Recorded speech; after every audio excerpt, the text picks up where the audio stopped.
and I will see you next week. Oh, see you next week. Was I supposed to say something? Jesus, you're supposed to see you next week. I thought you were saying see you next week to the audience. No, to you. Sorry. Jesus, you just ruined it. It's fine. I'll edit it. I think that's funny. I guess there's only so much fun you can handle.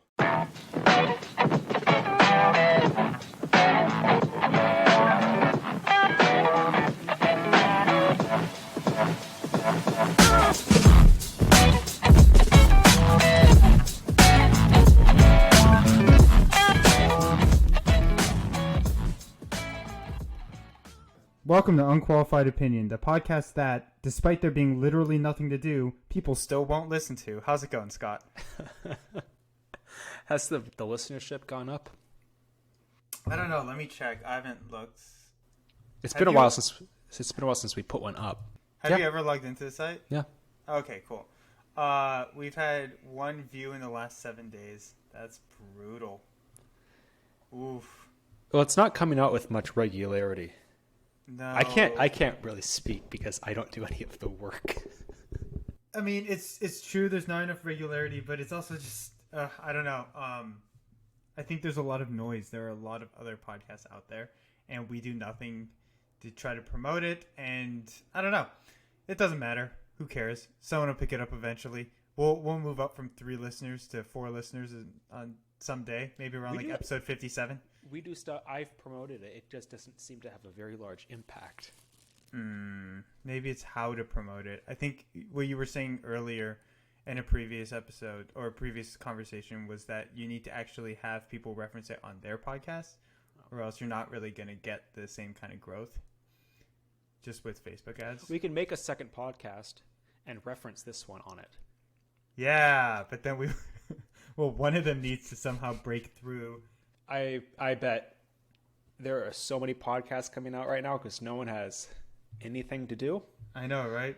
It's like, I'm unemployed and I have a liberal arts degree. I guess I'll start a podcast.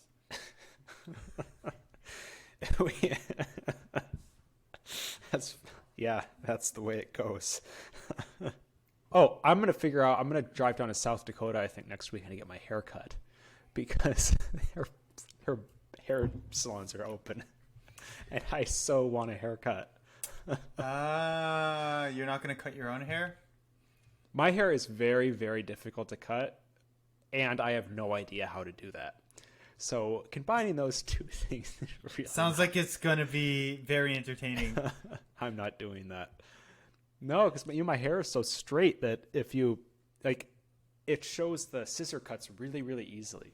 So it has to be really professionally done to look okay. So, but now it's getting just starting to go over my ears, and I really hate that. All I really have to do is shave the sides and the back and leave the top as it is. So I might just buy one of those razor things and do that myself. You're gonna fuck it up somehow. Most likely, yeah. Instead of shaving your head. Next episode, I come in with a buzz cut. I really fucked up, Scott. I couldn't do it. I think it'll keep going shorter and shorter. They'll be like, whoops, guess there's none left. So, last time we talked, I got way too high, and so I got this weed-infused honey, and I didn't know how much of it to take, and then it fucked me up so bad that, get this, Scott, I was high until about 7 p.m. the next day. No, really? 7 p.m. Wow. The next day. It fucked me up that badly. What is it that you eat? If you eat fat, it lasts longer. If you don't eat fat, it lasts longer. I can never remember maybe that's an old wives' tale. I have no idea, but it must have been potent as fuck, or at least just stayed in my system really long for some reason. Yeah. I don't know. But I'm now terrified of that edible weed-infused honey. Oh, God. Yeah. Honey is such an interesting choice. I mean, I could see why. How do you infuse it?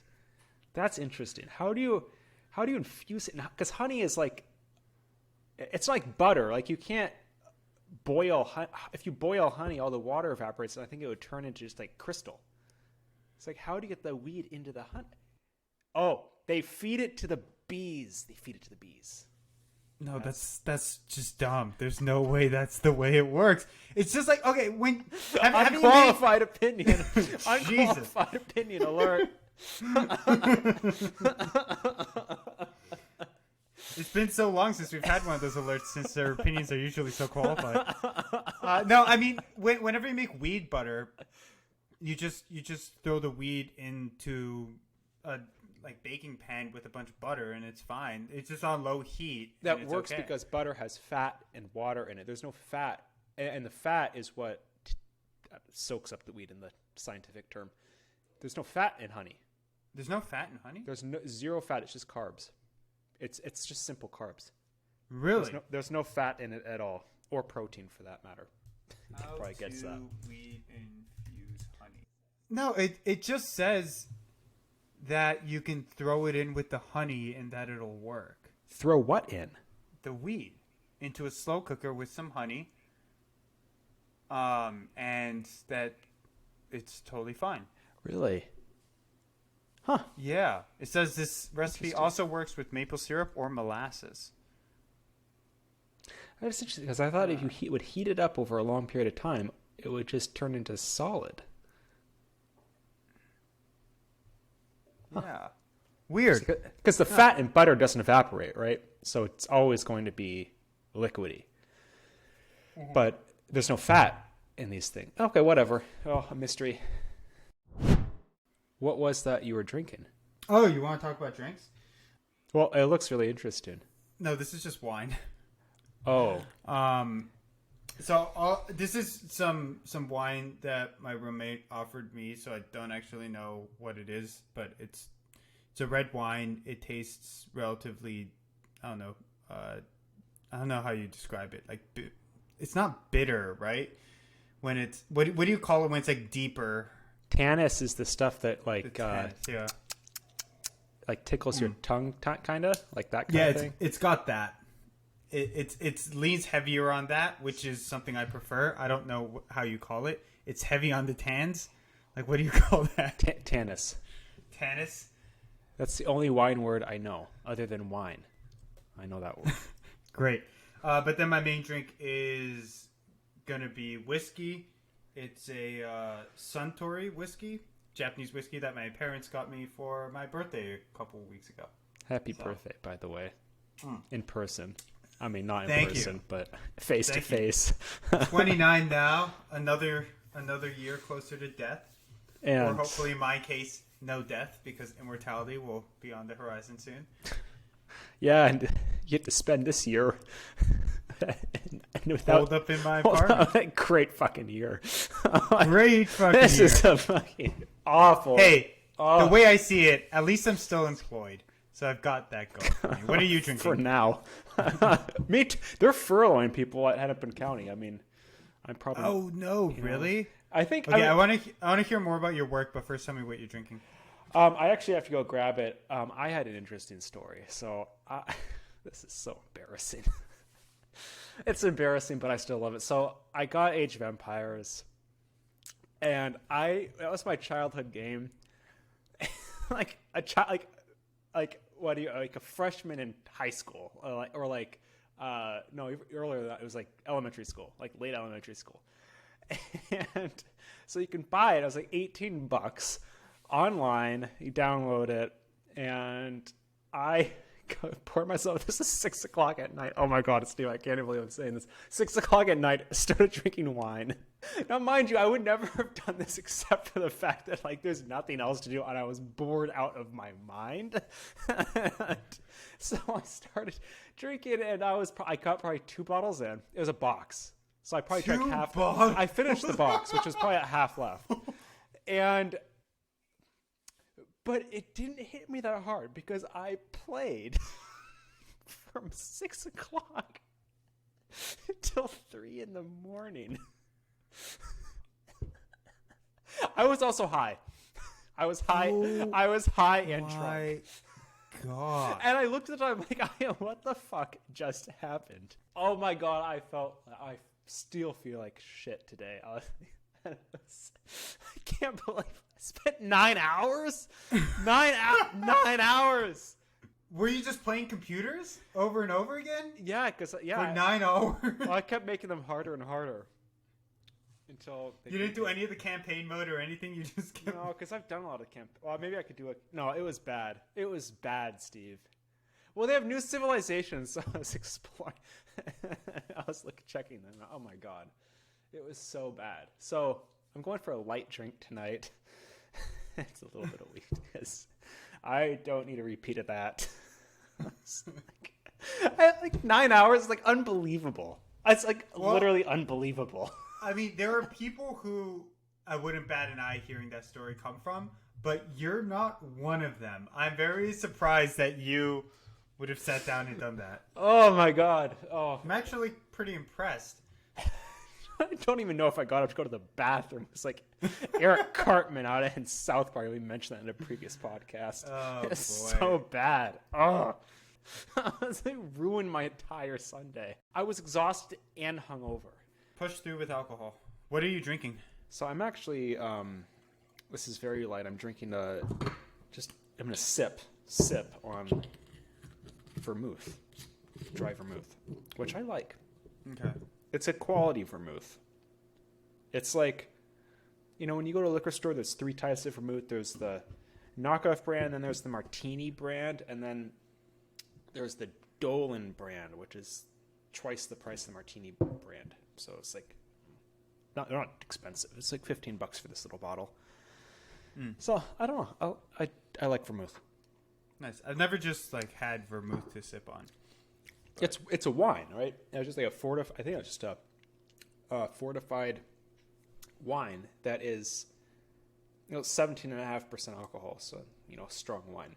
It's like martini without the vodka. It sounds like you're missing the most important part.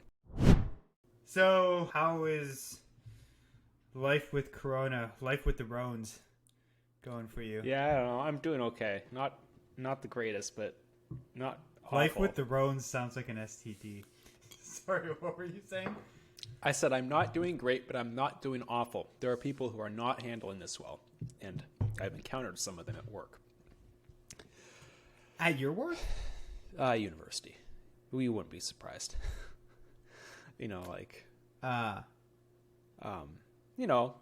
Wait, people who still have jobs and are working at the university, but just don't like the social isolation part of it? Yeah, I think it's really And hard. are breaking down because of it? I think slightly, yeah.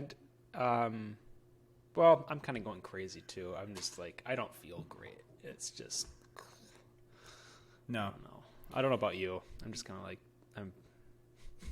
I mean, the lack of human contact is hard, but for me, I have a roommate and I do see my parents on occasion. That's nice. So, yeah, I've got 3 people that I come into contact with frequently enough. Plus, I've been trying to keep busy with new hobbies and stuff, so that keeps my mind off of it. If you set yourself a few goals, over this month, I'm going to do X, Y, and Z at work, and I'm going to pick up this hobby, and I'm going to do this exercise, and really regiment your schedule around that, then you can, as long as you're keeping busy, at least I find the social isolation portion of it feels like less of a looming presence. I don't know. I think it's more job dependent.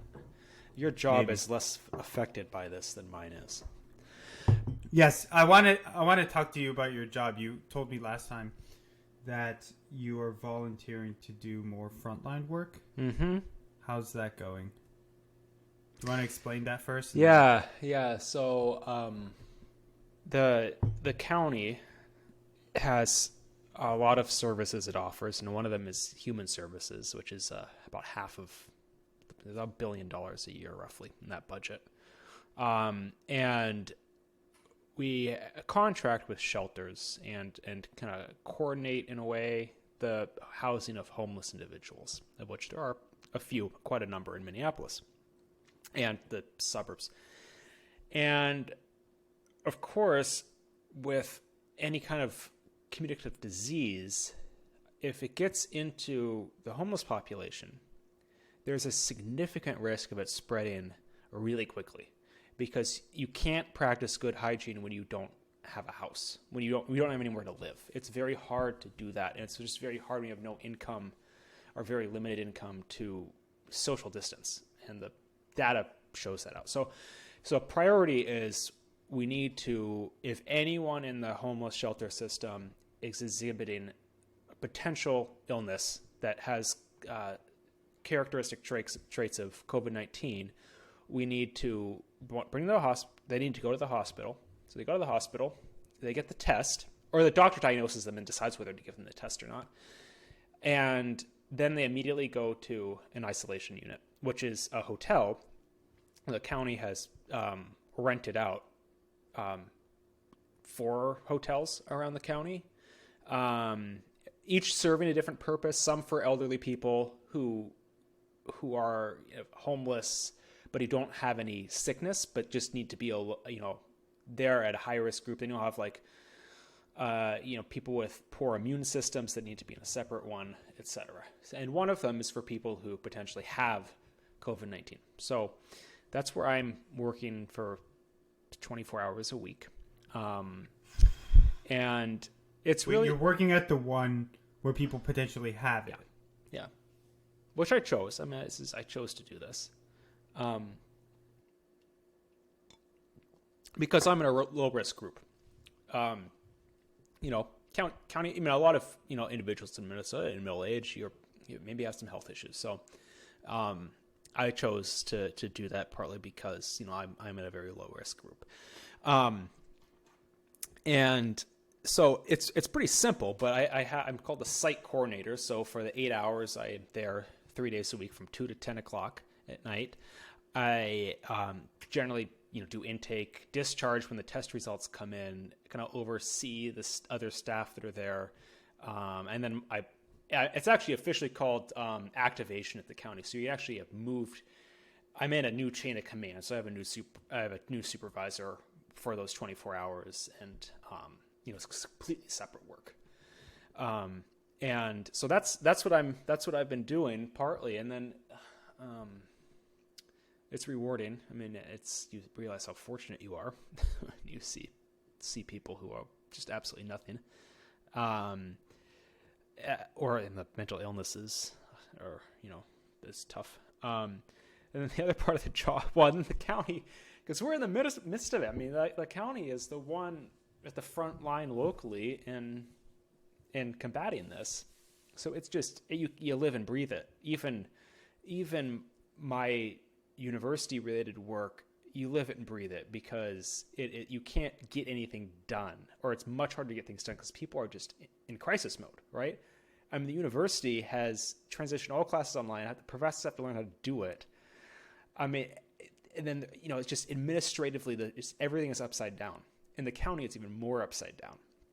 And so I had all these ideas and priorities and things I want to work on. And now it's like, it's even worth putting finalizing a strategic plan right now, because we don't even know what will change after this.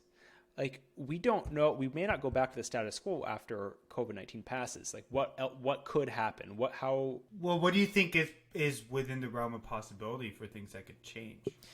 I think delivery of services could change significantly. I just think communication could change significantly. There could be some glaring holes that come up, which require significant reshuffling of the organization. I could also see after this people just leaving, especially those individuals who were at the forefront of this, just saying, I'm done. I need to go to another job. Absolute burnout from the people who are, at the policy level trying to combat this and trying to serve the 1.3 million residents. And so I wouldn't be surprised if we saw, fairly high turnover. And then we don't know about the workforce, because we have to start furloughing people soon, potentially, because the libraries are all closed. So what do they do? I mean, there isn't a whole lot of meaningful work. And I don't know if furlough is the right word, because we do have some PTO they can use. What does furlough mean? It's like I'm not going to go in too far because I really don't know a lot about this, but it's like you're fired, but you have rights to your job, right? It's like, we can't pay you right now. Mm-hmm. So you don't have a job, but it's there for you when X, Y, and Z improve. forced leave without pay. It's like forced leave, but you can apply for unemployment, which is, so you get the unemployment, but then it's much better, and you can look for another job if you want. I mean, you don't have to wait. You can look for another job. So, it's obviously better because you have that added stability of knowing you can get your job back. But it's still shitty though because you don't get paid for that period of time. Well, unemployment in Minnesota is generous, and with the $600 added on, you could be probably about the same quality of life on unemployment. Nice. Which is different in other states than Minnesota, but I wonder how that translates to other states. Not southern states. Yeah. No, we have a very generous welfare system here. So, and then, like, of course, once you hear that happening, everyone's like, it's only been 200 people so far that are potentially in this track because they're in the library. Again, I don't know if they're going to get furloughed or not. But that happens, and everyone's like, oh, could that happen to me? Could that happen to me? Could that happen to me? And the reason we have to do this, partly, is the services that are now required in human services and public health were not in the budget. Like this is millions and millions and millions of dollars, daily that's going out the door that was not budgeted for. And local government cannot borrow. We can't borrow money. So we can't take out a loan like the federal government can. So we have to cut costs somewhere. We have to have a balanced budget. And you can cut programs, but you also have to cut staff because that's the number one biggest expense is staffing. Is there any risk for your job? Right now, no. I wouldn't.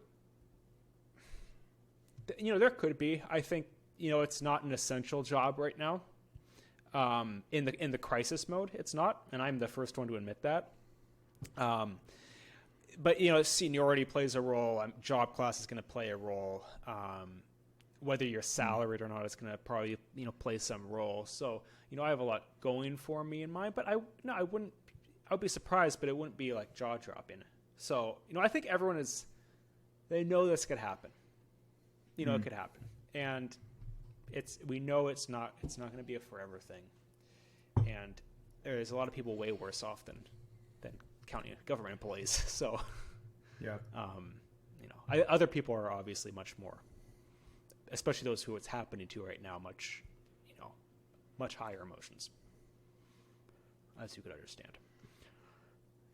So that, and the thing, and I'm like doing this work, and I'm like, this isn't even meaningful work right now, at least in my perspective, because it's like you can't get anyone's attention, and like no one is thinking about research partnerships and long range strategic planning right now. This is not or it's not the time for it or the place for it either. So I'm not. That's as it should be, but that's my role, and that's partly why I volunteered, is because I want to really do something now that helps people now, because this is a crisis, and this. Yeah, there's room for planning and research and thinking long term, but that's not right now. So you're also a lot closer to this than I am. Just hearing the way that you're talking about Hennepin County as an organization, really, and how it's mobilizing to be able to combat this crisis is really kind of close to what you guys are doing, and it's really like you're really a part of the measure to address that. I feel none of that at all. I'm very disconnected from this entire crisis. I work at home, but I'm working on all the same things that I would have been working on if this crisis hadn't happened. I'd still be working on the same projects. I'd still be having the same meetings. Nothing has really changed for me. Yeah. And so that contrast, I think, is very stark. I'm jealous. I think that's why partly it's tough for me, because it's just like it's always there, it's always real. Even though Minnesota itself is one of the best in the country in terms of number of cases per capita, but it's good because we're being proactive. We're being proactive, and that means there's a lot of work. In that being proactive. So it's just, at the same time, you go and you're like, this is real work. This is so reward. I mean, you are changing people's lives immediately by doing that and protecting them, and that's really couldn't do it as a career, but it's like you know, a couple days a week. It's really really rewarding. Yeah, and I think it's really good of you to step up and do that.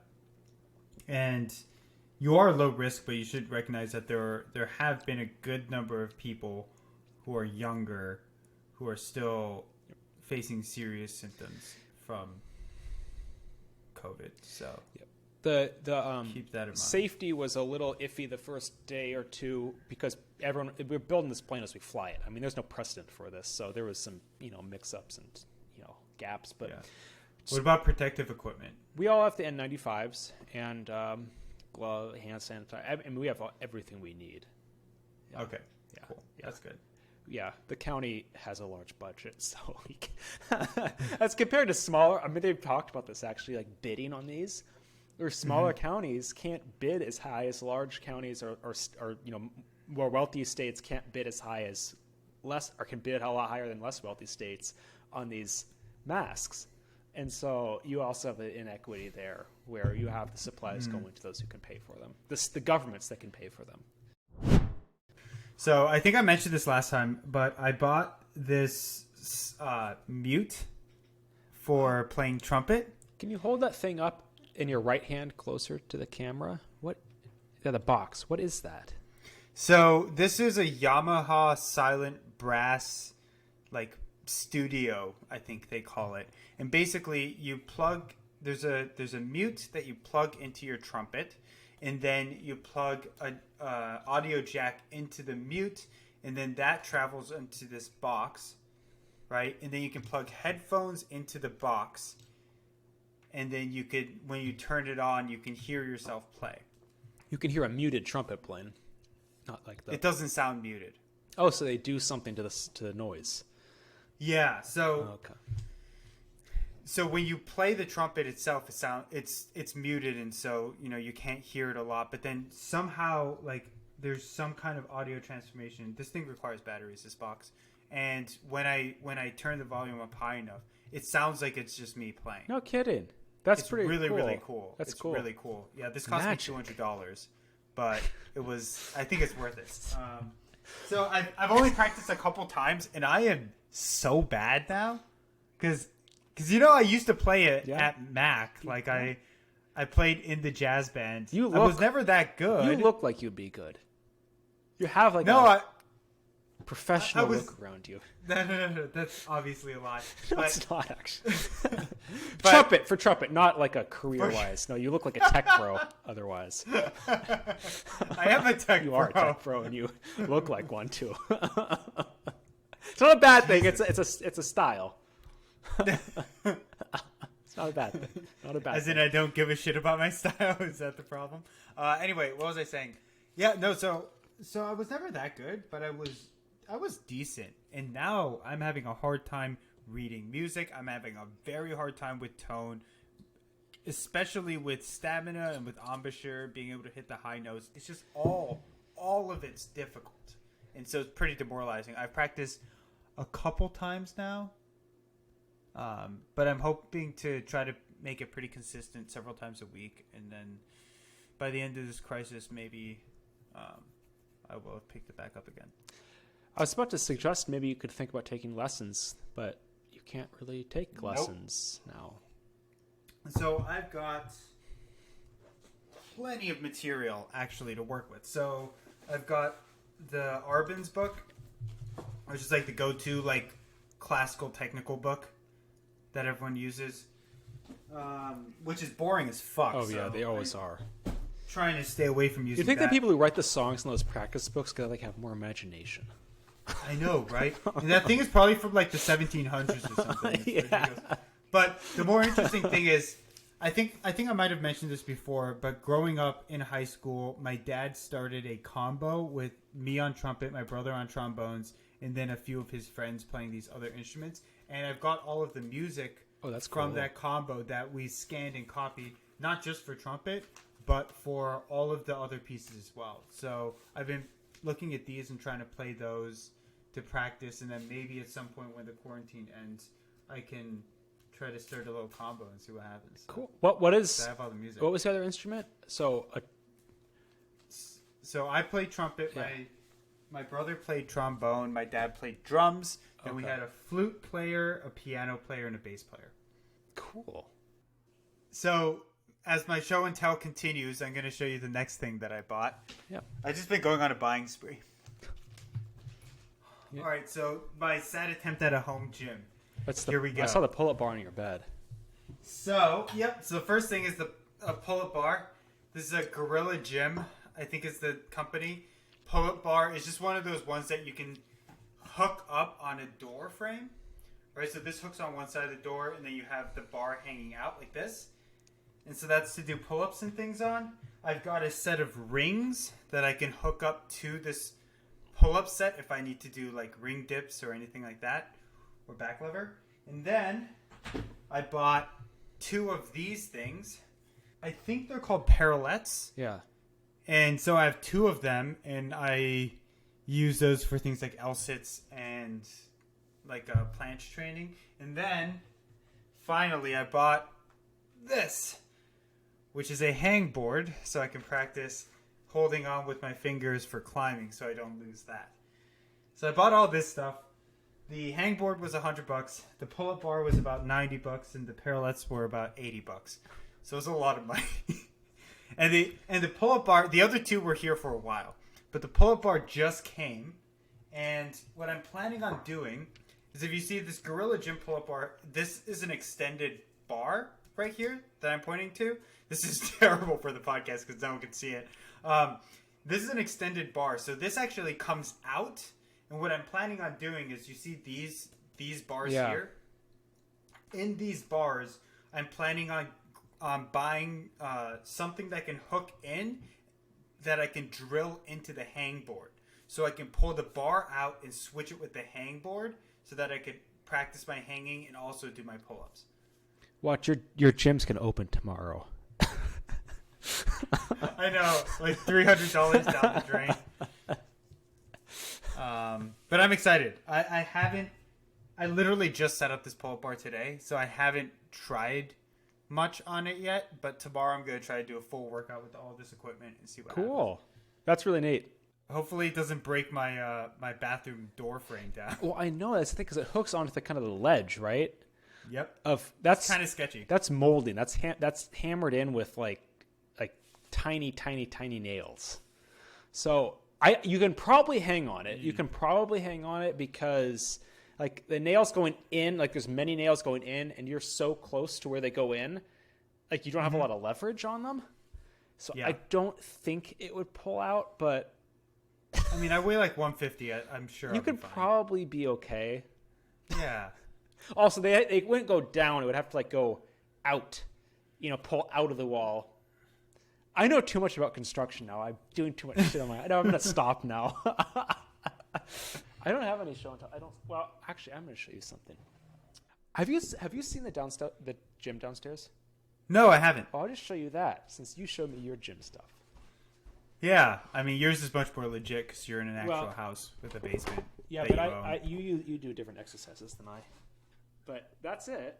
Oh, that's really nice. So, good carpet too. It is. I found that in the alleyway. If you believe it or not. It's like this bench actually goes. It's decline and incline, which is nice. And I have enough weight for up to 250 pound. No, more than that. 300 pounds. So it's out. Oh, wow. It's fine for me. That's awesome. But yeah, you can do, because there's a rack in the back, so you can do squats. And I got. How much was it? It was a while ago because I've had it for like a year. It seems like. I mean, the rack itself wasn't very expensive. The weights were expensive. Those weights of any kind are so expensive because they have to ship them. Anywhere they go, they have to ship them, so they're expensive even if you buy them in the store. Yep. But I don't know, maybe $300. It was the same price as here, maybe more, maybe 400, 500 for the whole thing. So it's not bad. I mean, it's definitely not bad. budget. It's like professional ones are thousands of dollars. It looked pretty legit to me. It's not. It's not. It's like Dick's Sporting Goods, like their store brand. So it's nothing special, but it's okay. I miss my real gym though. Yeah, I miss it's hard. it so much. It's so different when you're working out at your house. I just can't keep myself motivated. I have the benefit of having a speaker down there, so I can turn the music up really loud, which is like really loud, which helps. But you can't ogle all the attractive people. I can ogle myself though. I put a mirror down there. For this episode of the podcast, we're going to be reviewing the book Uncanny Valley, a memoir by Anna Wiener. And we had actually discussed this book probably several months ago, and we had both finished reading this several weeks ago. And so hopefully we can get some interesting conversations going.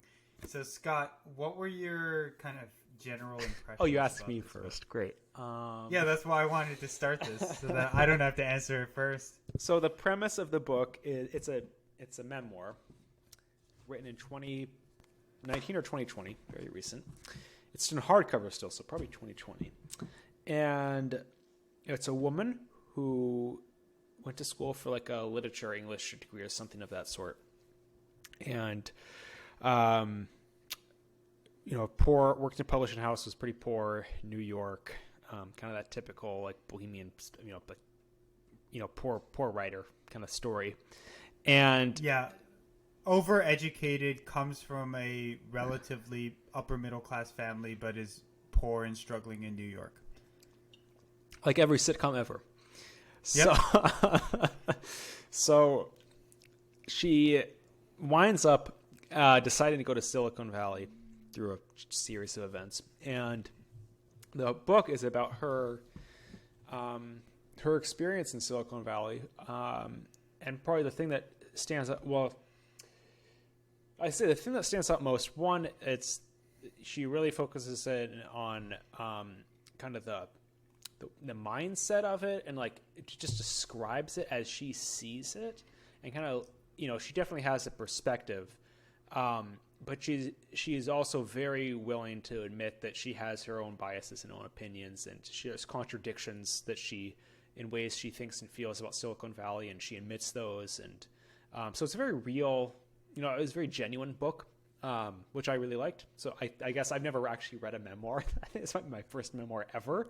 I'm like, I can see how people get into this. I mean, Yeah, maybe it's because of that, because I also don't have experience with it, but I don't think I've ever read anything quite like it. The way that she was describing her experiences, it was really, really transparent and clear that she's just kind of saying, this is exactly what I experienced and the way I was thinking about it, and you, the audience, should decide how you interpret that, right? Here are my impressions going in, here are the things that I did, and here are the things that were done to and around me, and feel free to make your own determinations. Here's my thought on it, but I'm also a flawed human being, kind of thing. She doesn't come out saying, this book's about how Silicon Valley is sexist, or how Silicon Valley has no morals, or how Silicon Valley doesn't build anything useful. It's like nothing like, she doesn't come out with a perspective like that. And she'll admit that she likes a lot about Silicon Valley, but she leaves a lot of, she does observe things. So it's definitely, she is like observing specific things that would lead the reader to think that those three things are true, but she doesn't come out and say, I'm going to prove these to you. Here are my experiences that do that. There, it's proven. It's not like that. She definitely is very open-minded. So yeah, I liked it. I guess overall I liked it. It was a good memoir. Yeah, I think it was very entertaining. And I really, really like her writing. The way that she writes is very, very eloquent and very sophisticated. And maybe it's just because I'm used to reading a bunch of nonfiction books, but I don't really encounter writing that comes off as, in my mind, poetic in a way. And I think that hers definitely does. Yeah. And that makes it really, really easy to read. And she's also just really funny and witty in the way that she she describes different experiences in her life, and I think that goes a long way. Mm-hmm. So, Steve, what I mean, okay, so that's kind of the meta reading of it. Is it's a well written, good book. Yeah. I would recommend. What about? Do you have any? I mean, so you work in tech. Yeah. Not Silicon Valley. I do not. But do you have any reactions to it? Like, anything that stood out as like way off base, or anything that was like, wow, it's really hit close to home? A lot of it was entirely unsurprising, and to the point that there were times where she would be discussing a topic as if it should be foreign to people, and I wouldn't understand why. Some of the ideas really do hit home.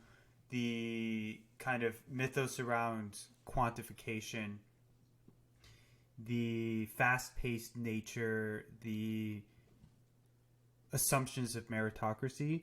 I've seen a lot of those things. I will say that at my current company, a lot of those things are actively being pushed against and criticized. Mm-hmm. And so that's not exactly what I'm experiencing right now, but I've definitely seen it, and I've been around people who purport to push those philosophies.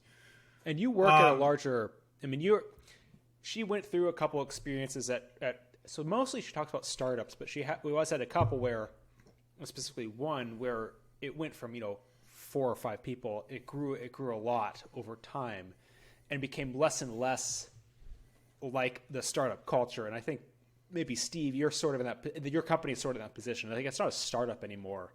It's definitely progressed into something that is, much more bureaucratic. I mean, you can use that word. It's not a bad word, but there's more bureaucracy. There's more rules, regulations, etc. Yeah. And so when I started at the current company that I'm at, it was less than 50 people. Now we are approaching 150, mm-hmm. and that's with some turnover. So there have been a lot more hires than that. And in engineering specifically, there were 11 engineers when I started, including myself, and now there are almost 40. Wow. So wow, it's a huge leap. Yeah, that's massive. And I've definitely seen the growing pains of that, especially around business organization.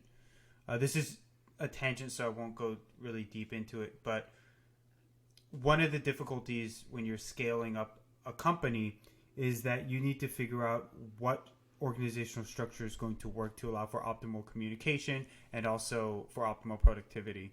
And at least in engineering, a lot of times your tech stack actually tends to reflect your organizational structure. And so if you're not really conscious about that, then that can lead to issues down the line, mm-hmm. that can become very painful and difficult to try to remedy.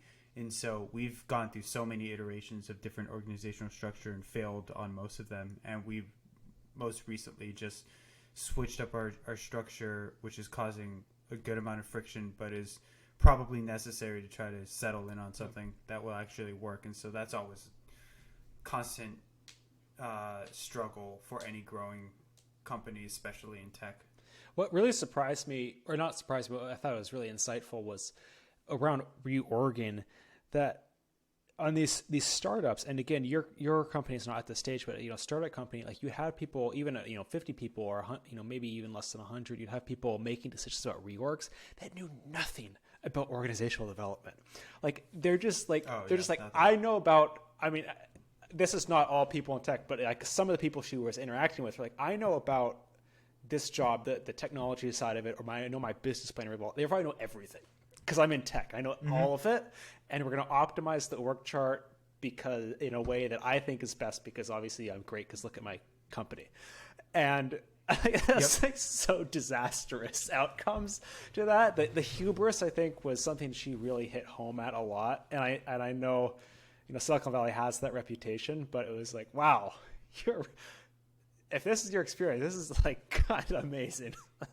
There are many ways in which the book kind of unmasks that veil. One of the ones for me that was something that definitely hit home And something I've personally experienced is the whole super admin situation, where basically every employee has super admin access to all of the data and functionality in the organization. It's just like we just assume that you're a good person. Here's access to literally everything. You could kill the company because they're trying to change the world, and only good people would want to try to change the world. Well, no, you got to move fast, and to move fast, you have to. Oh my god! All those stupid little one-liners. This is so. The funny thing is, I move fast and break. Move fast and break things. No, you can move slowly and not break things that come out ahead. But anyway, I mean, no. Anyway, that's another thing there. But it is interesting because Steve. So I am like adamantly. I have nothing against tech. I'm not an early adopter. I have a lot of skepticism around it because I work in a company, in an organization that works with really disparate populations and really poor people, really down in the dumps. And I'm like, well, this wouldn't work for that, and that wouldn't work for that, and that wouldn't work for that. And Steve's, you're like much more optimistic about tech. Mm-hmm. So it's interesting we're both coming to this book from those two very different perspectives. And so I saw a lot in there that was like, oh, that affirms my fears. But there's also a lot that was like, oh, I get why you'd be really attracted to that. And some days that sounds really nice, like around the work culture. Like what?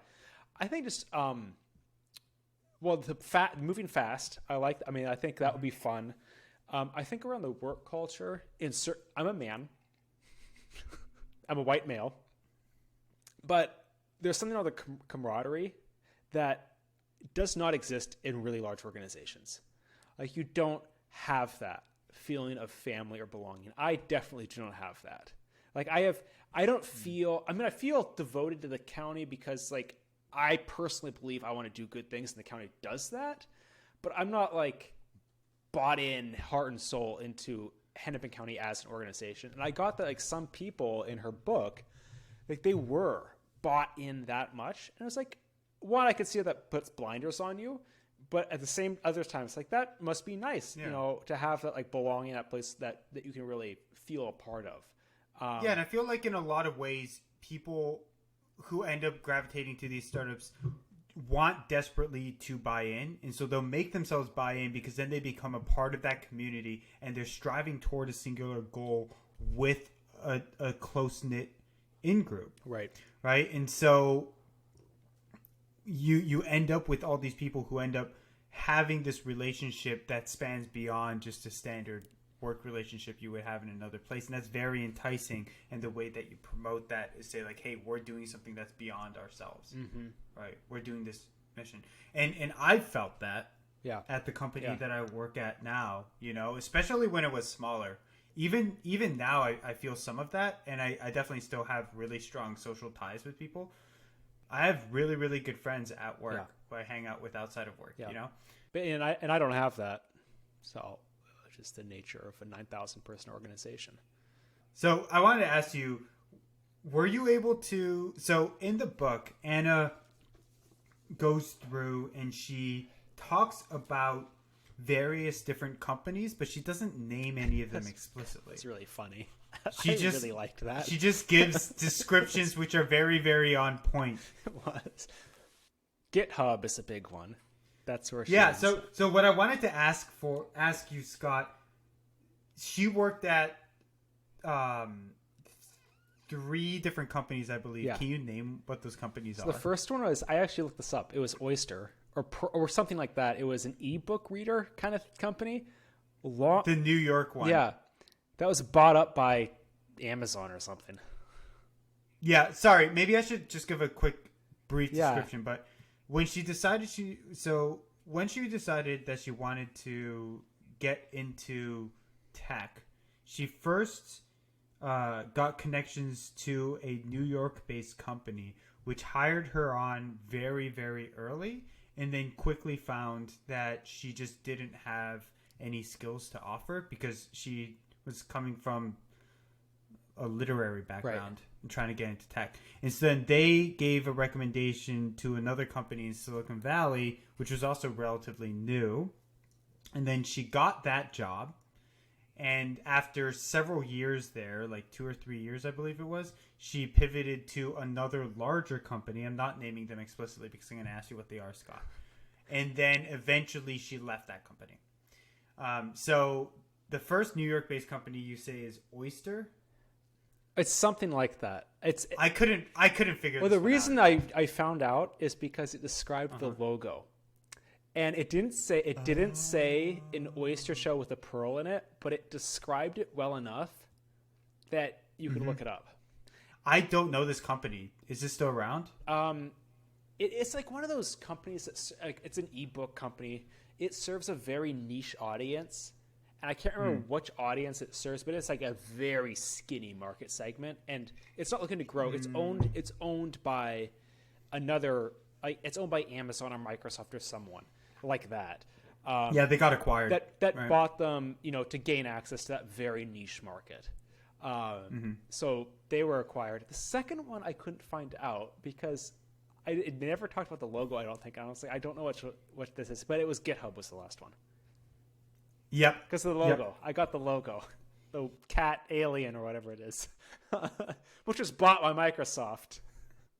What she talks about. And I remember you bitching about that when it happened. I remember you talking about that. Yeah, I was very frustrated that it happened. I was very frustrated that Microsoft purchased GitHub. And we'll talk about GitHub. I just want to say the second one was Optimizely. And I had to look that up. They do like data analytics on websites. I think it's mostly for A/B testing. What an awful name. Optimizely? Yeah. Are they owned by someone? Are they still independent? I don't know. If I'm thinking about it right, then they do mostly A/B testing work unless they've pivoted since the last time I looked into what they do. In which case, Google Optimize beats them at it. Maybe Amazon owns them or something. I don't know. Interesting. Know. I'm looking that up very quickly. I'm curious. It's private. Still private. It's still private. Oh. Yeah. So GitHub. What are your thoughts on GitHub? How much do you know about GitHub? All I know about GitHub is essentially it's like Facebook for code. That's about all. Like it's in that realm. It's more like Google Docs for code. Google Docs for code. There you go.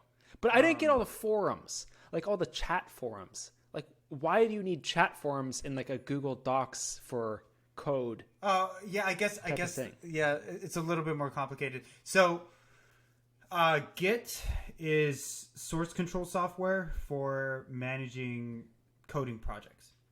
So, what that means is that you can create different versions of software so that developers can collaborate on a single repository, which is like a collection of code.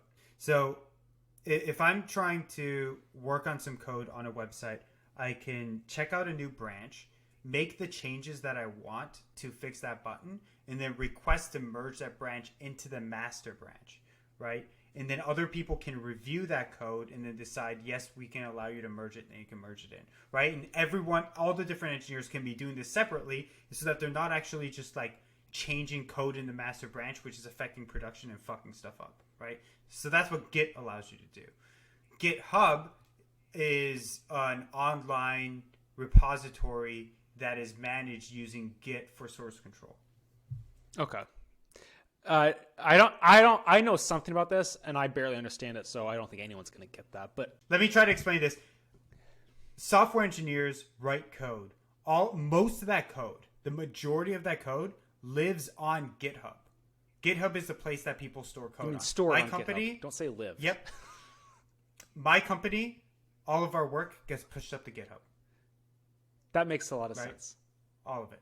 And now, what that means, right, is that there are a lot of tools that people use that other engineers build, right?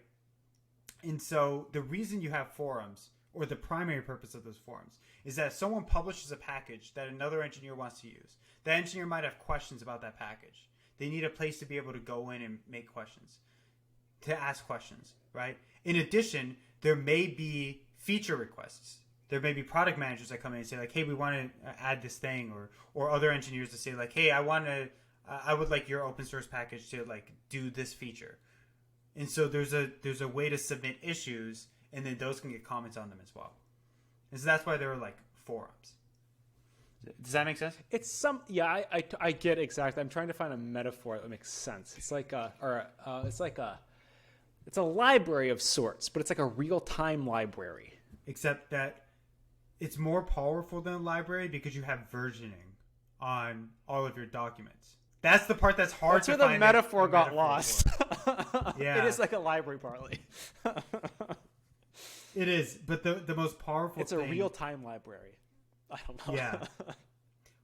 Well, and again, not to get technical, but the commit history and versioning is something that is inherent to Git as source control and is not exclusive to GitHub itself. Got that. GitHub is just like the data store and website interface.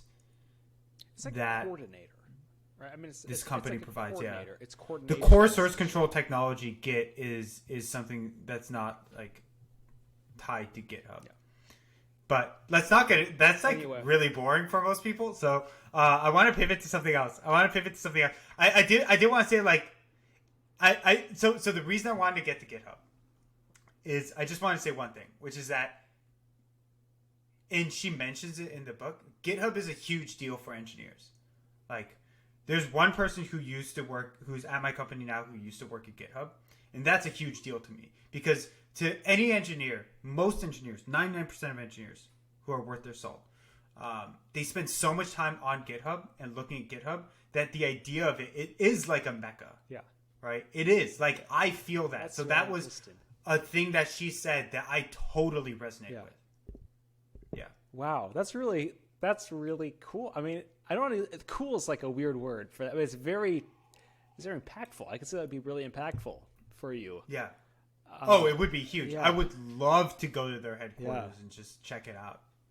To talk to some of their engineers. I really loved the scene. So they had, who was it that came to speak? It was like a secretary of something came to speak there, and she was telling in the book.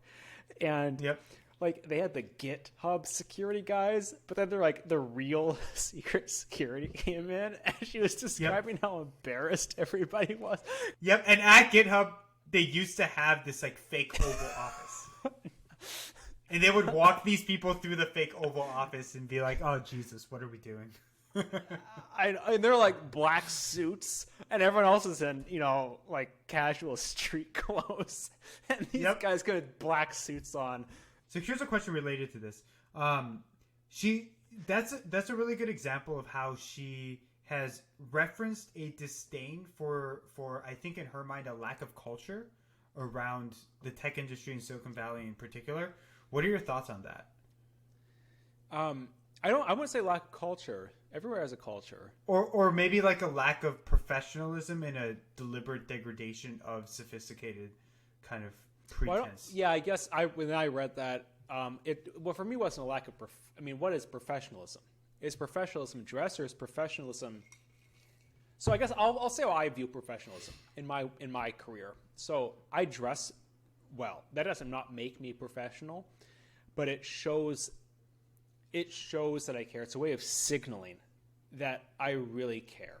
And in society in general, and this is I think the challenge with startups, in society in general, like how you dress does definitely kind of show how, that's the first thing people notice about you. So I think there is something to that.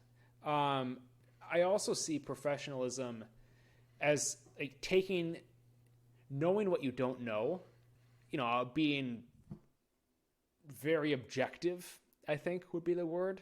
Like, unlike falling in love with the company, perhaps someone who labels professional is very objective about the company and is not afraid to, make calls or do things or change direction because it destroys the mission or something. So you come in and you have your goal and you do that goal, and it's not about the love for the company or like the fun or the, games, the dreams, the hopes of it. It's like hard, cold cash. And I think that in my world is that is what's labeled as professional. You know, it's because I'm around people who are extremely objective. They make tough decisions. They don't. It's just very kind of cut and dry. Mm-hmm. So I think that's just some of what she was perhaps getting at. Is that I think the reorg is a great idea. So, or a great example, like reorging an organization multiple times because like someone thought it was a good idea. Like that is something that like a professional, I'm using air quotes here, hence the change in my voice. You know, they would be like, oh, I don't know about this. I'm going to hire a consultant to do this. Like that's what you would do. It's knowing what you don't know. It's being humble. And it's also just like, I admit I don't know. I'm going to I'm going to call on someone else. You say what I'm going to do. I'm going to do that. Done. Best, you know, we based on the best information we could. So I think that was the tone I got through the whole book. Kind of for her perspective is like, it's so like shoot from your hip. And a lot of times that works in really spectacular ways, but a lot of times it doesn't work in really spectacular ways. And I think professionalism is controlling those impulses.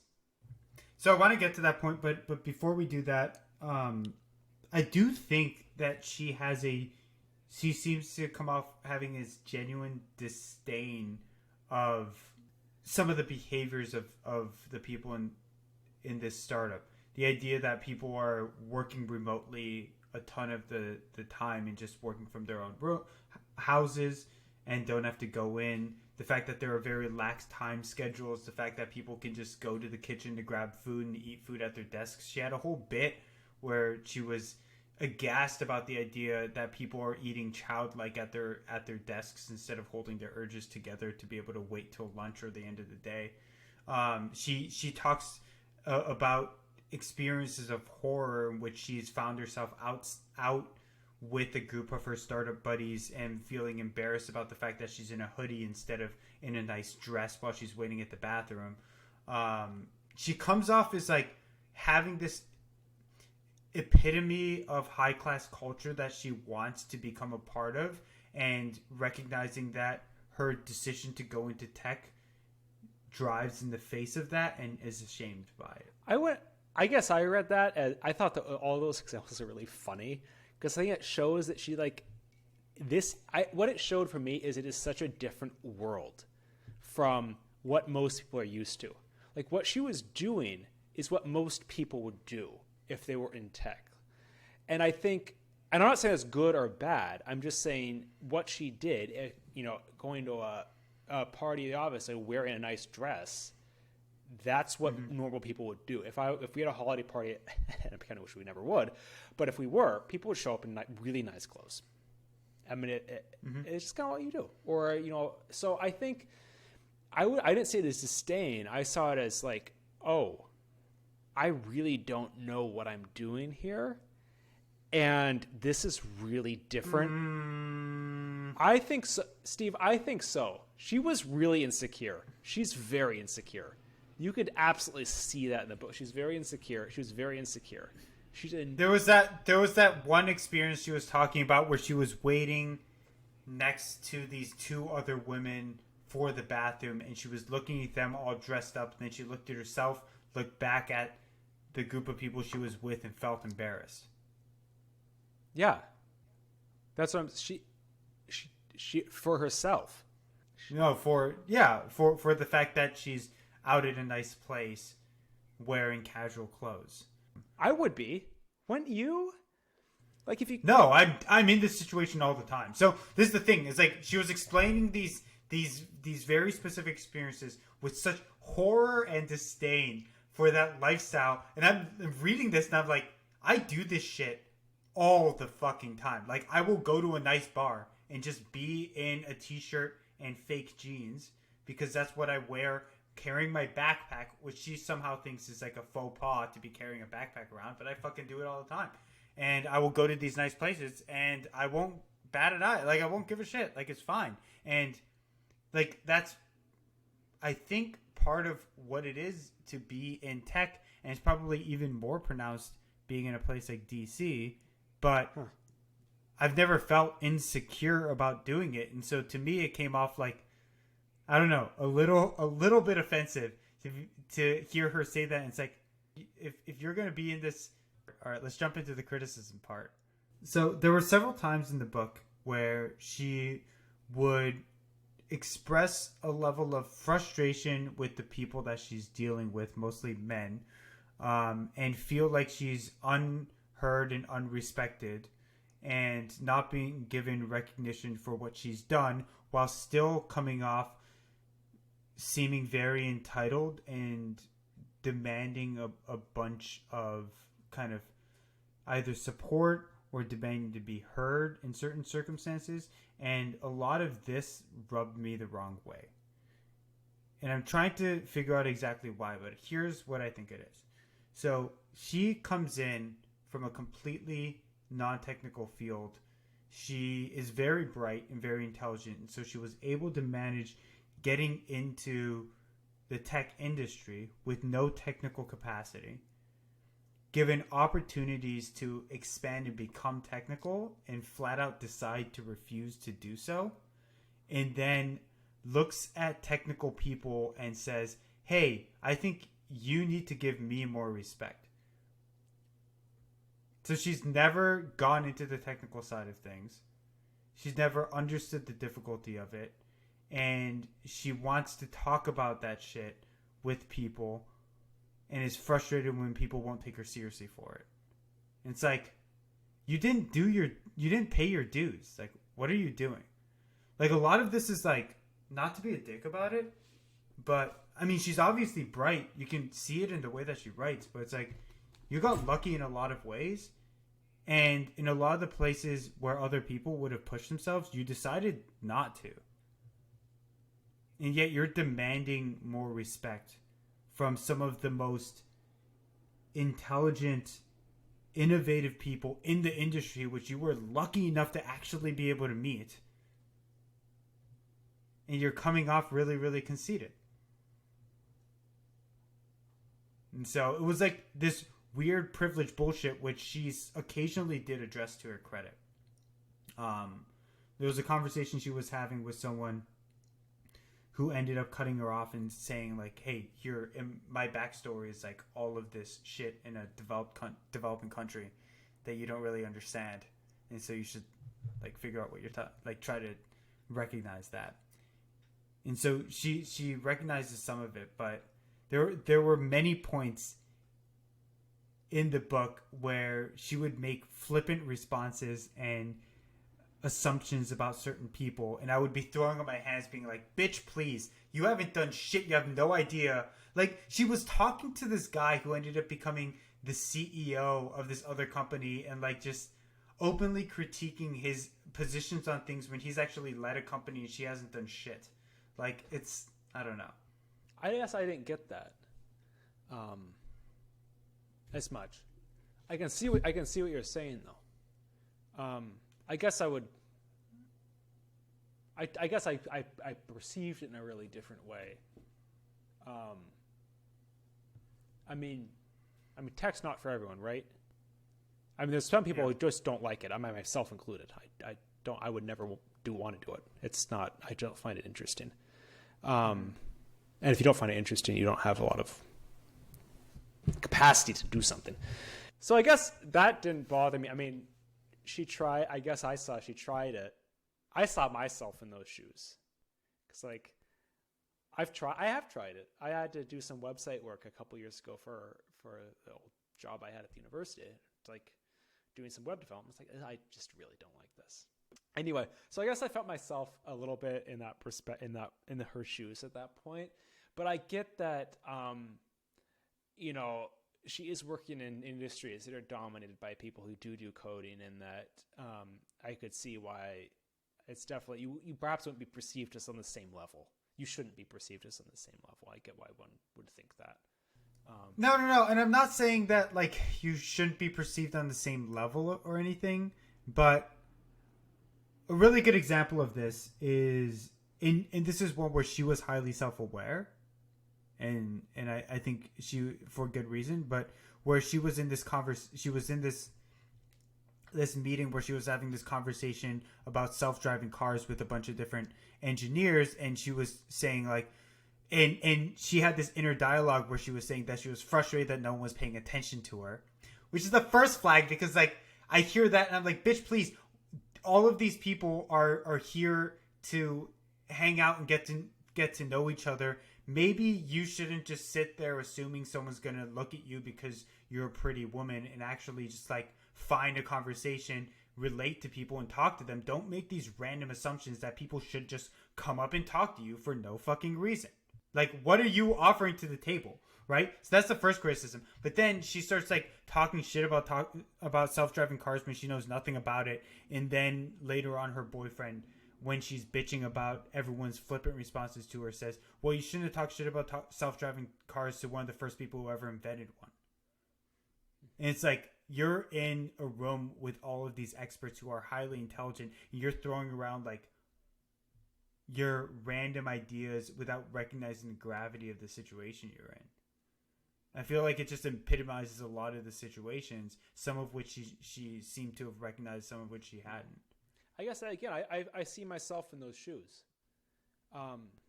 Not in the first part, not in the first part. The second. So the first part, I mean, I guess I saw it as sad, actually, because I guess I saw it as a little sad.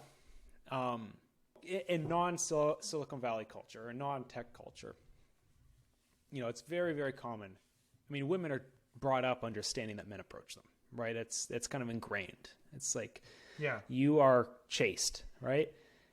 So you grow up, you internalize that. I mean, you really do I would imagine you really internalize it. Just like guys kind of internalize you chase the girl. Yep. And having that shifted all of a sudden, you know, not on its head, not 180, but you were back home. You're like, well, if I was this attractive woman in a room full of guys, my mental state is that people will talk to me, that people will come up to me, because that is my lived experience. And I guess part of it is this a coupling of two different stereotypes, right? One is that stereotype of men should always approach, and two is the stereotype of tech people being bumbling idiots who are just desperate to talk to a girl.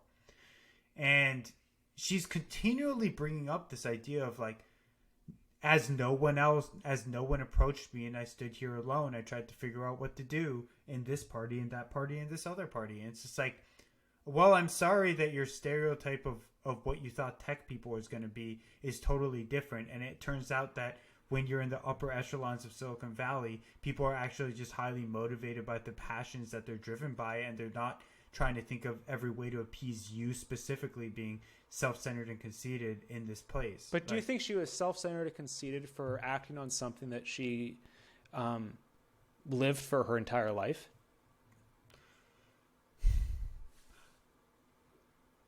I think that it is inappropriate to lob that as a criticism on Silicon Valley. Was it a criticism? It came off that way.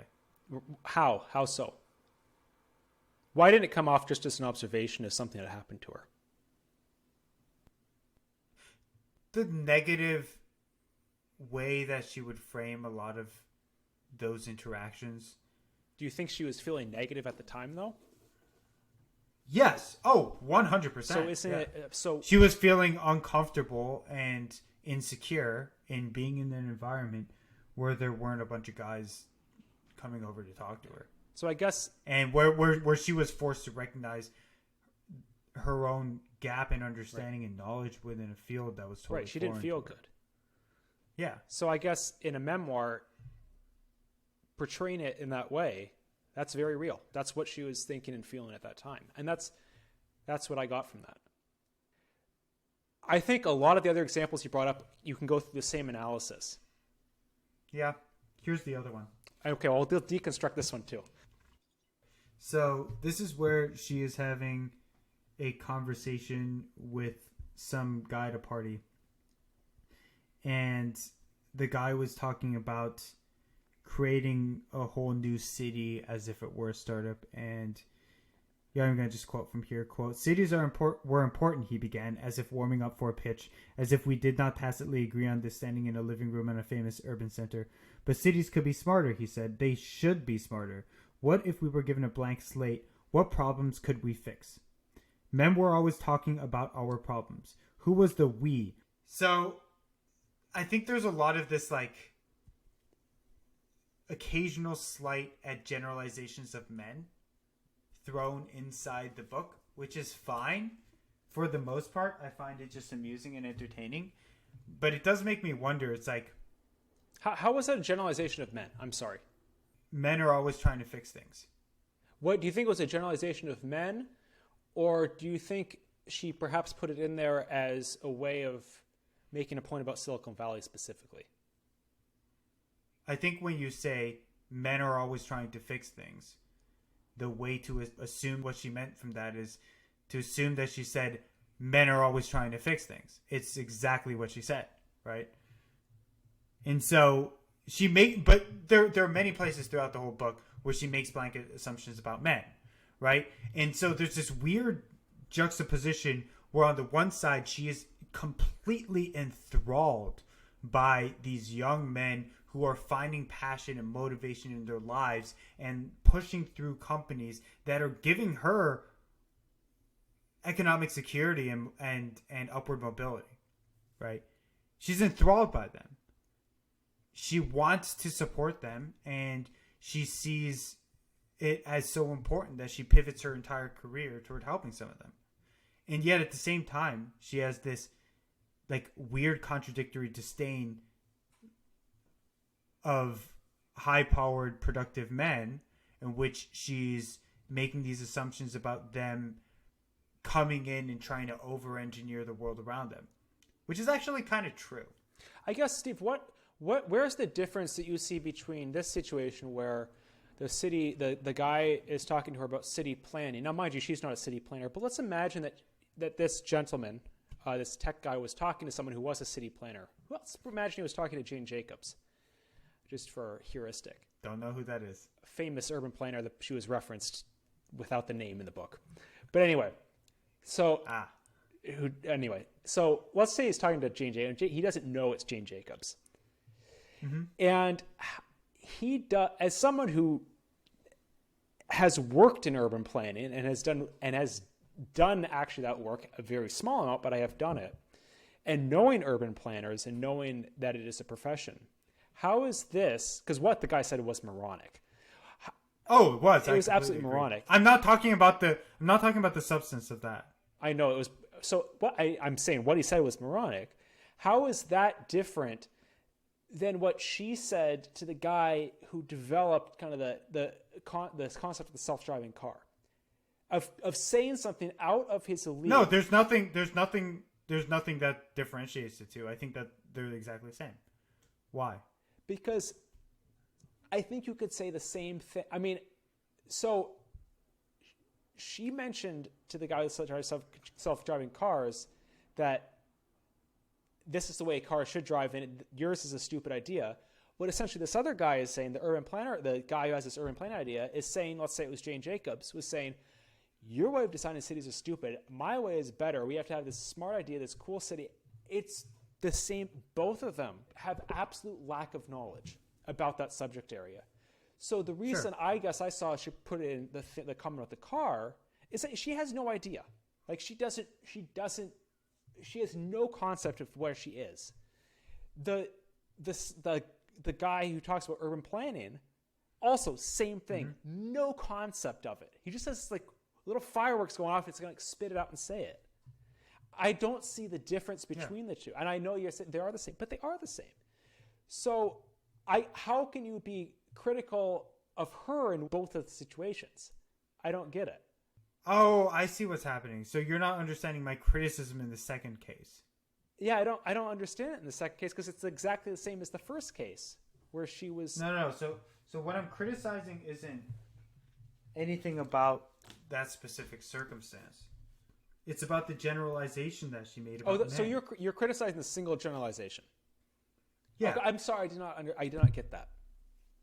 Yeah, so what I'm criticizing is that she has this juxtaposition between being enthralled by these particular men who are highly driven, and then also generalizing and criticizing them for that exact virtue that she seems to value so much in them. Well, I guess if you take out the second part of what you just said, and just talk about the first part. Yeah, I mean, she was criticizing them because it was a stupid idea. I mean, I think she is showing with that, and let's take the generalization out, because perhaps she could have done without that. No. What my criticism is about the generalization. It isn't about the context of this circumstance with the guy who's a city planner. He was an idiot, and she had every right to criticize him. That's not what I'm getting at. What I'm getting at is the fact that throughout the book, not just in this circumstance, but in many different places, she has this weird sense in herself where she can't seem to wrestle between two different ideas. On the one side, she's inherently attracted to and enthralled by the men in Silicon Valley who have reached the top, who are highly passionate and motivated and pushing to change the world and whatever deluded fantasies they have about how they can do that. On the other, she's highly critical about men in the abstract based on her progressive ideology, which has pushed her to throw in a bunch of snippets around like generalizations of men that are ultimately negative. And those two things don't inherently work together. That's my criticism. That's the thing. I guess the second part I guess my perspective. There's only one part. No, you have the second part with the criticizing of kind of high-powered people, or the admiring of high-powered people. That's the first part. Yeah. The second part is the general criticism of men. So you have two pieces, right? Mm-hmm. So, first, to her credit, she acknowledges that. I mean, she does. Multiple times she's like, "I'm conflicted by this. I it's odd I'm doing this and this at the same time as the same person. So for that, it was really honest. It was saying that I have these perhaps perspectives that I know conflict with other perspectives of mine. I think that's one. I guess that's a human thing, isn't it? I mean, that's very human nature to have two mixed perspectives. You have a positive and a negative perspective of the same thing. I mean, I have it. I know I have it about people, things, everything. I mean, I love it and I hate it. And I'm like, so I think that's very natural. I think it's very natural for anyone to have that. So I guess that dichotomy doesn't bother me as much. It's like, yeah, you have mixed emotions about it. I get that. It like tickles different parts of your brain. Like, that's cool. You're complex. You're a person. We all have that. So that didn't bother me. I guess the generalization about men, I get why that stands out to you. I get that. And I think, there's things she would not have said out loud. Some of those things are not appropriate to say, but I also think it's an internal monologue. And I think it's what she's thinking. I try not to. I have generalizations about women. And I think putting something like that in a memoir, I guess that's what makes it a memoir. It's like you have generalizations. You just do. And oftentimes you act on them. And that's, again, a very human thing to have. So she's a flawed person, just like all of us. So I guess when I was reading that, I'm like, she's making a point. I think it actually drives the point home very nicely in a lot of cases. But a lot of times it's like, that's not something you would say out loud. Because that's those internal thoughts that we control and we don't say. And I think the reason it was such a good read is that she does exhibit that. That's part of it being a memoir as well, right? How much can you really critique if it's just you expressing your thoughts in the moment? I guess I would be like way more willing to dive into this if it was like a book saying men are sexist and then making a bunch of generalizations as a way to back up that. And just to be clear, I'm not discounting all the sexist shit. Exactly. I know you're not. But I'm just saying, like, that's the big difference. Like, if it was more of an analytical approach and saying men are always all men are over-explaining things or whatever, controlling everything, whatever she has said. Like, yeah, let's debate about that as a fact supporting this. But it wasn't used in that way in this case. It wasn't used as like a fact to support an argument she's trying to make. It was like, that's what I'm feeling at this time. Here's who I am as a person, and this is my perspective. Okay. So another criticism I have. All right, building on the criticisms, I think a lot of my criticisms is just like things that rub me the wrong way. None of them, to be clear, are about the way the book was written or any of the things that were kind of gleaned from that in terms of messages. And I really liked the book, but one thing that rubbed me the wrong way was that she has this disdain for a lot of the cultural and artistic aspects of the tech industry.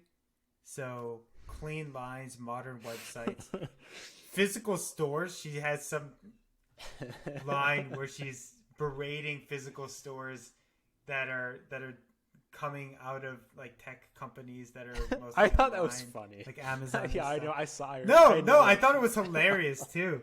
But it's like I'm reading all this stuff, and she's talking about the monotony of design and stuff, and it's like I get what you're saying, but I like this style, and so I'm slightly offended. I agree with you too. I do like that style. I think. Okay, so I guess what I just related with this book a lot. I don't know, because it's kind of like she is kind of who I am in some ways. Kind of like stuck up. I mean, not stuck. I mean, okay, a little stuck up, but like, I don't know, artistic. Yeah. High EQ. I don't know. I really empathize with her as like a person. I guess, for someone who my mom got a major in art, a degree in art in graduate school, and I think there is some rules in art or non-rules, or just like ways of creating art that is unique and profound that you do not find in like a web design, right? Because web design is meant to be like functional. True. It's when you like clean lines, pretty sure, but not like moving. Because it's not. Because if it was moving, my God, you'd never be able to navigate anywhere. I mean, it would be impossible. It'd be like Amazon on steroids. It'd be like pulling your fucking hair out. It's like, how do I sign out? Where do I change my credit card? I have like 10 drop-down menus to get through. Like, and I'm not. I mean, that's kind of a bad example because Amazon does do that for a reason. But I think I saw that as the most like pretentious part of her, where it's like she's coming from a background of literature, of like beauty.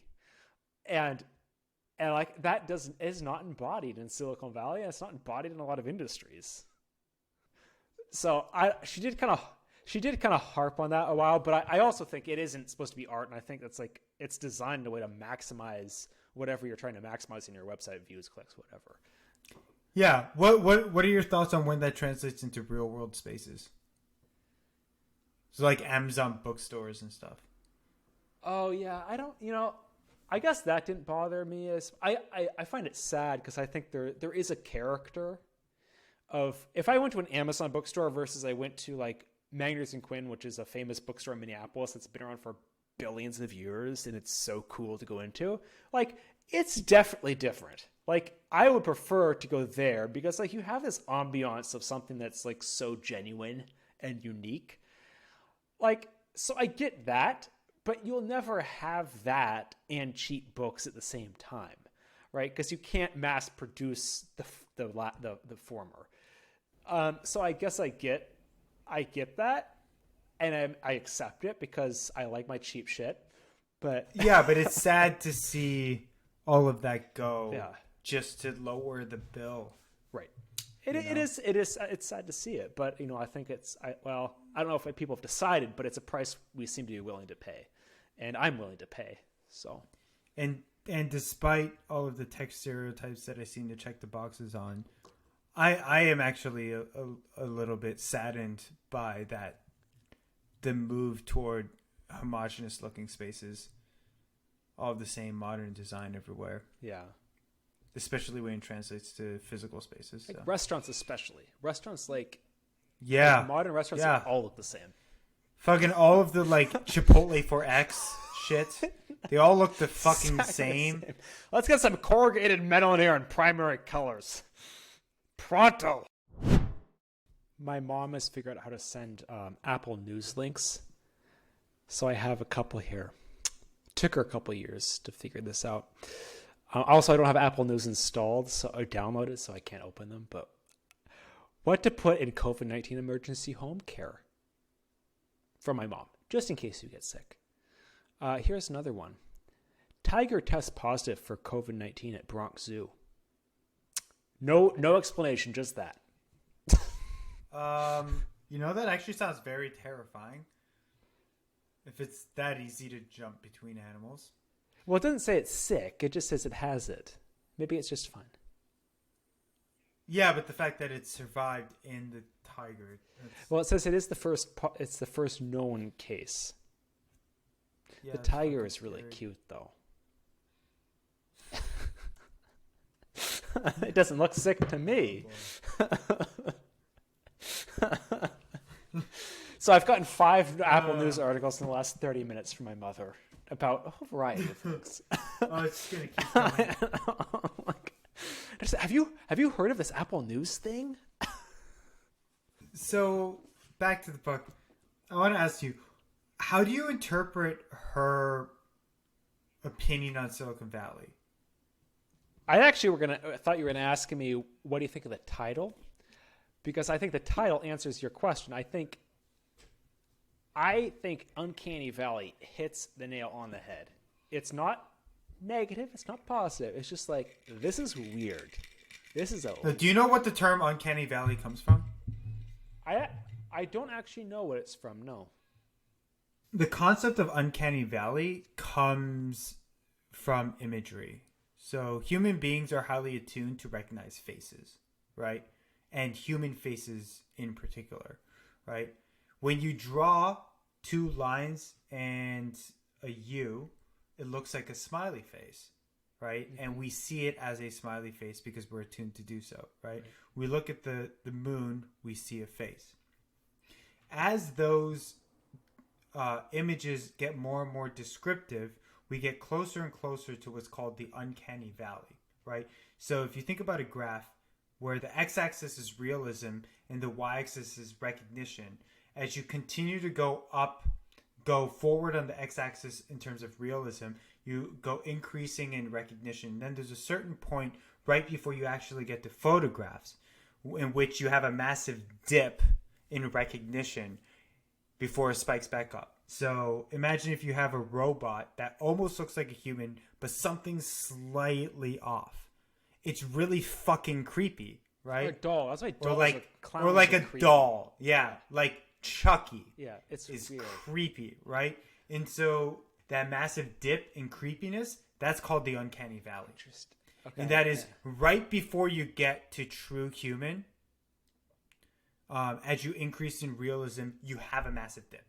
And so in robotics, there's a question of how do you get past the Uncanny Valley? How do you make someone who's so perfect of a replicant, if you will, from Blade Runner? Yeah. And so my interpretation of this title, Uncanny Valley, is a recognition of Silicon Valley as a productive, vibrant industry, but something is off compared to the rest of the world. Something about the culture, something about the people, something about the motivations and the aspirations is slightly off from how the rest of the world works and what is normal, to the point of being really fucking creepy. I think that's why it's called that. I like that. I think she makes, not argument, but she has that perspective. I am sold on it. Now, I am going to be the first one to admit I do not know anyone from Silicon Valley. I know someone who's in tech. You, Steve, you have some traits of this, but you are not in the uncanny area at all. You're like on the other end of the ballpark, like, which is a good. Thank you for calling me a functional human being. I appreciate it. You are a functional human being. So I don't know these people, but I also, Steve, you said when we were talking last week when we didn't do a podcast that you said DC has some of that, but it's not like Silicon Valley. And that it is such a different world over there that I could imagine, and again, I'm making assumptions. I don't know anyone who has those experiences, but I guess I could see how that could be the case. I'm also sure there's tons of like really normal, fine functioning, like well-rounded people there. But I also think she's probably hitting pretty close to the mark with that. Yeah, for me, I don't think it's about any specific individual. I think it's what she's trying to make a statement about is a general culture that pushes people toward optimizing in very, very narrow bands of metrics and reorienting goals toward aligning to maximize profit and spin off startups and evaluate them and all that shit that happens. Right. And that's just not quite how the real world works. I agree with you on that. I think that's where she is. Yeah, I think that's where she's driving to. And that's actually personally, and that's again why I really empathized with her, is that's one of my only, I mean, I am a strong advocate of technology, but that's one of my biggest issues with it, is that it focuses so much on optimizing one variable or a very narrow set of variables to the, ignorance of everything else, that it leads to some really, really big problems. And it has the potential to lead to some really big problems. And I'm not saying there's no one individually making these decisions. That's how the system is set up. That's how the incentives are set up. It's to do that. So no one is necessarily individually at fault. But I think there is this, like, can we do it? Not should we do it? Can we do it? Not should we do it? And maybe we should tweak it a little bit because we want to consider these other impacts down the road that could be negative. Yep. So I want to get back to the whole conversation we had earlier about the frustrations that I had. And thinking about this further, I think a lot of this comes down to a larger frustration that I have with the current kind of vilification of tech that's happening. What I mean is in recent years, a lot of different companies like Facebook, like Twitter, like Google, have come under a lot of fire for data privacy reasons, for allowing certain people onto their sites, influencing elections, things like that, right? And there's been a radical shift towards seeing a lot of these companies in binary terms as being evil. And I find this to be incredibly frustrating and incredibly detrimental because it's fundamentally untrue. A lot of the people who work at these companies are pushing to make a better world, and sometimes what they do is misguided, and sometimes it leads to disastrous consequences. But you can't take all the good and assume an idealistic world in which people don't cause any of the bad. You wouldn't have had Arab Spring, you wouldn't have had the capacity for organizations to mobilize, you wouldn't have had all of the lives saved from GoFundMe accounts and things like that if it wasn't for social media. Well, just a couple things on that, actually, really quick. Arab Spring likely, a lot of research thinks Arab Spring would have been successful, slower but successful, if there wasn't social media. And the GoFundMe actually defunds foundations which actually spend the money better. This is what I'm saying, Steve. So why would Arab Spring may have been more successful? Let's think this through. Twitter, mass communication very quickly with anyone you want. Facebook. Time, what does it lack? What? Real human connection. You miss it. I miss it. Yeah. The challenge that some people, and actually quite a few researchers are saying, and it has been demonstrated, is that movements with social media grow quicker, but last a lot shorter and have less impact because you are unable to form true human bonds. And actually, but that's not true. That's not true. Is. Yes, no, because social media can be a way to coordinate and mobilize to actually have in-person meetings. But the challenge with Arab Spring is it couldn't, because it was so fast. It was so fast that you couldn't actually build the organizational structure that an actual political movement needed, like boots on the ground and an actual like physical. Or you couldn't build that. You couldn't build the trust. It was really hard to build the trust that quickly. I'm not saying it couldn't happen, but because it blew up so quickly, because the nature of social media expands at an exponential rate, that by the time there was a recognition of that, it was just out of people's control. It was not run by a singular leader. It was run by a bunch of different people, and it was the actual response on the ground was quite disorganized. It was mass. I just find that to be a difficult argument to advocate against social media. I'm not advocating. I'm just pointing out that the Arab Spring likely would have happened at some point, regardless of social media or not. But there's a strong argument for if there had not been social media, it actually would have been slower, but actually successful. It was not successful. So that's one. The second one is, and this is what I'm talking about, the foundation aspect. GoFundMe campaigns, what are foundations' money principally goes towards staff. It goes towards, their operating expenses goes towards staff. These staff, yes, they're overpaid, but they're overpaid for a reason. They're extremely highly trained in maximizing impact of dollars. They're extremely highly trained in that. A lot of them are economists. They understand where can we spend for the absolute biggest bang for our buck. And with GoFundMe campaigns, now anyone can make a cause, even if the cause has a very limited and narrow impact. And if you have a blitzy campaign, a blitzy message, the Ice Bucket Challenge is a great one, you attract tons of money, but it's going towards an extremely limited cause. Where if that money went to another organization, perhaps they would say, okay, we want to solve whatever, I can't remember what the Ice Bucket Challenge was for, but let's just say it was for cerebral palsy. I'll just make something up. We want to solve the cerebral palsy. I don't know what it was. I don't know what the fuck it was for. It was for something. You're laughing. I don't know. What was it for, Steve? I don't remember. Either. It doesn't matter. It doesn't matter. It doesn't fucking matter. It's on social media. It doesn't matter. We've lost that track. That train's gone. Never to come back. Let's say it was for cerebral palsy. If you give it to an organization, hypothetically what could happen is they think, okay, here's where we are at with the stage of fundraising for cerebral palsy. And here's where we want to get. And we need to do X, Y, and Z to get there. These areas are weak. We're going to devote the dollars to research, 70%, because that's the biggest need.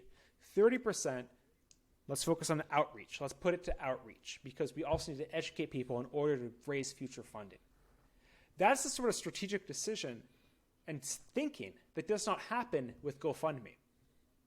And it actually is arguably is a quite a large waste of money in some cases if you're looking at impact per dollar spent. So I think that's a fair argument.